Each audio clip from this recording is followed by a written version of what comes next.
I'm Deborah Borchardt with the Green Market Report, and joining me today is Sanjay Tolia. He's Managing Director at Bengal Capital.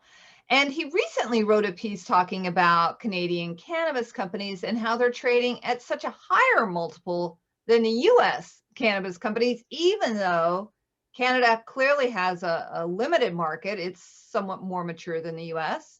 And the US cannabis companies have such a long way to go because it isn't even still federally legal. So, Sanjay, why is it that the Canadian companies are trading at such a high level? Well, firstly, thanks for having me on. There are several reasons. The biggest one that it should be obvious, but it is a little more nuanced. Is just the liquidity and the access to liquidity and what that means for the kind of breadth of investors that are available to participate, especially in a speculative environment like this, where there are a lot of retail traders, high frequency traders that can just get in and out of positions really quickly. The Canadian internationally listed companies, because they're operating in federally legal jurisdictions, they have the advantage of being on the NYSE and NASDAQ, and the multiples of liquidity that they enjoy is anywhere from 30 to 100 times what even the best U.S. companies can actually trade for on a daily average daily volume basis.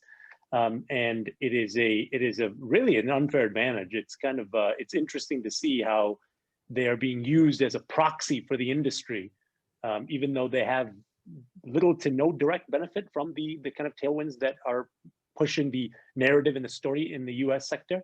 But they're the easiest to access and by far the easiest to trade. Right. And so the New York Stock Exchange and the NASDAQ are willing to list these Canadian companies because technically in Canada, cannabis is legal. They don't want to list the US cannabis companies because technically it's federally illegal. And so that's the rub. Now, there are ways to kind of get around this, and that's by investing in an ETF. And one of them, the MSOS, is one that does have United States cannabis companies in it, correct? Yes, and MSOS is a very fascinating product. It is listed on the NYSE, so most retail traders in the United States can easily access it as they can any NYSE stock. It doesn't hold the underlying assets like a normal ETF. It actually holds swaps on those on the Canadian shares, so that they technically don't have the exposure of holding those Canadian shares, as you mentioned, for regulatory requirements. One of the interesting things about MSOS is that the ETF itself is magnitudes more liquid than its underlying components. So I don't know how that is going to kind of affect how they all trade. It almost seems like the tail's wagging the dog with MSOS. And also, it's not, even though it's called MSOs, it has a lot of other like ancillary plays that are listed on the NASDAQ that are US based companies, but they aren't pure plays into cannabis like we had discussed earlier, GrowGen and others. And you know what's interesting about GrowGen is, one, GrowGen is almost just a standard retail story, buying growth by acquisitions. They just continually make more acquisitions in local markets, and that's how they're building their growth. Nothing wrong with that. Like I said, that's a standard routine strategy by most retail chains. But GrowGen is trading at such a high multiple that it could be getting positioned at some point for a pullback as people start to take profits, right? And then that could have hurt the ETF. Yes, and for people that are investing solely in the cannabis story of, I mean, it's called MSOs. And so just solely directly for the cannabis exposure, they might be a little unnerved to see that things like that are in there.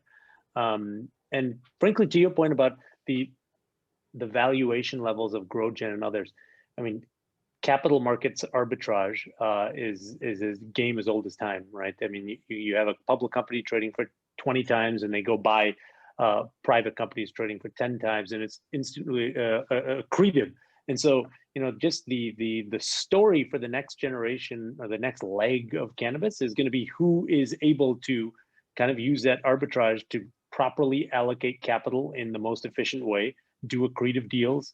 If GrowGen is doing that, then maybe they can backfill the valuation.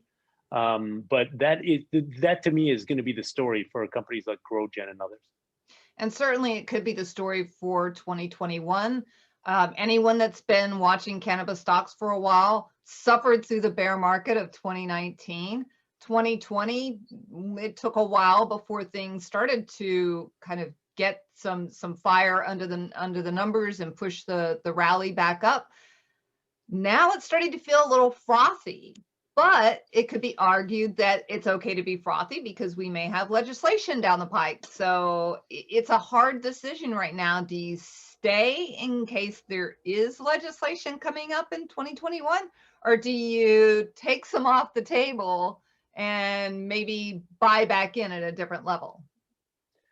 For those of us who have weathered the euphoria of 2018 and then the utter depression of 2019 and 20, this is kind of par for the course. I don't get too down or too euphoric about any of this stuff, because this is the issue with liquidity is things are so volatile. You don't have natural institutional buyers that kind of pad yourself from some of these downdrafts that we have. And so things are naturally volatile. I think the overall story and the kind of theme is completely intact, and we're in the very beginning innings of it. To your question on whether things are stretched or not, there's arguments to be made on the fundamental side that we're like I said in the beginning stages. Obviously, it are things 10 times better than they were 9 months ago, because that's what the stock prices are saying. I would have a hard time saying that, but things were never as bad as the market kind of reflected, especially for the blue chip names. I think there was such a hangover with some of the Canadian stocks and some of the bigger US stocks that everything just got lumped together and thrown kind of in the penalty box, for lack of a better term. And maybe the opposite is happening. Like a lot of mid to sub tier players probably don't deserve these kind of rallies, but the good solid players, it's hard to say that they don't have very, very attractive ROI opportunities for deploying new capital and really strengthening their position. So versus, I don't know how to pick bottoms and tops, but for the kind of the leaders in the space, I continually to think that we have a lot of room, especially when you look at some of the valuations and some other. I don't want to compare it to tech, because I always say cannabis is a analog business trying to trade at digital multiples. Like, it just doesn't happen. It doesn't scale. It does not scaling like software and some of these other businesses. But high growth industries that are out there right now, and you have to put cannabis in that same category, are trading for much frothier valuations than even some of these cannabis companies. So maybe at some point, do they get similarly valued? Hopefully, but I think at that point, even some of these values right now on a near term may be extended, but long term, I don't see it.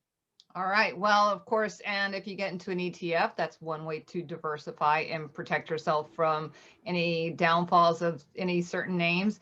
Thank you, Sanjay Tolia of Bengal Capital, for being with Green Market Report, and we hope to have you back again sometime soon in the future. Thanks, Deb.